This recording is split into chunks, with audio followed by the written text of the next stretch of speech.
Halo semuanya, coba bayangin deh, cuma gara-gara satu pengumuman, seluruh pasar saham satu negara bisa langsung berhenti total. Gila kan? Nah, itulah yang katanya baru aja terjadi di Indonesia. Di sini, kita bakal kupas tuntas sebuah teori yang menarik banget di balik guncangan pasar yang super dramatis ini.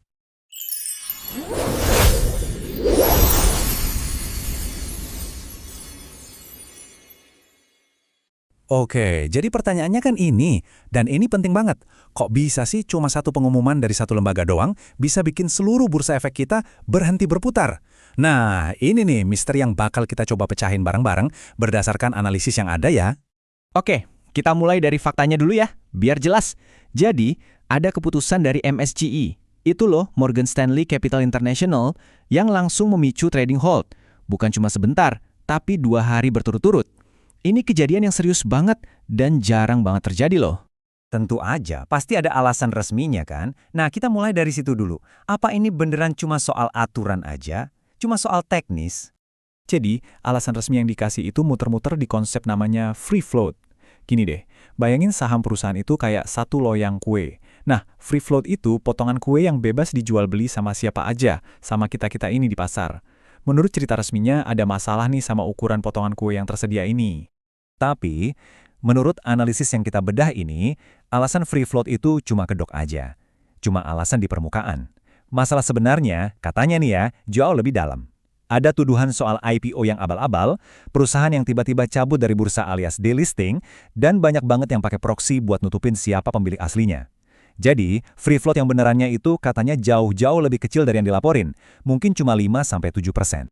Tapi, apa bener ceritanya cuma segitu? Menurut sumber yang kita bahas ini, jawabannya jelas bukan. Ini baru kulitnya doang. Cerita yang lebih besarnya baru akan dimulai. Nah, dari sini kita masuk ke lapisan berikutnya dari teori ini. Dan buat ngerti ini, kita harus follow the money. Kita harus tanya, siapa sih sebenarnya yang ada di balik MSCI ini? Dan sumber ini nunjuk langsung ke beberapa nama besar. Katanya pemilik MSCI itu ya bank-bank raksasa dari Amerika Serikat. Siapa aja? Citibank, JP Morgan, sama Wells Fargo. Ini bukan pemain ecek-ecek, ini kelas kakap di panggung keuangan global. Dan ceritanya nggak berhenti di situ. Analisis ini melangkah lebih jauh lagi, dan ini bagian yang paling bikin merinding. Katanya, pemilik sebenarnya itu adalah tangan tak terlihat yang ngendaliin bank-bank sentral di seluruh dunia. Nah, di sini ceritanya langsung berubah. Dari yang tadinya cuma masalah aturan pasar, jadi soal geopolitik dan perebutan kekuasaan finansial global. Jadi, menurut analisis ini, inti dari semua ini adalah pertarungan untuk kemerdekaan, perebutan kendali atas bank sentral kita. Coba lihat perbandingan ini deh. Di satu sisi, ada model bank sentral yang katanya independen. Tapi menurut analisis ini, independen itu artinya dipengaruhi sama kekuatan finansial global, yang ujung-ujungnya bikin suku bunga jadi lebih tinggi. Nah, di sisi lain, ini yang katanya mereka takutin. Bank sentral yang dikendalikan penuh oleh negara.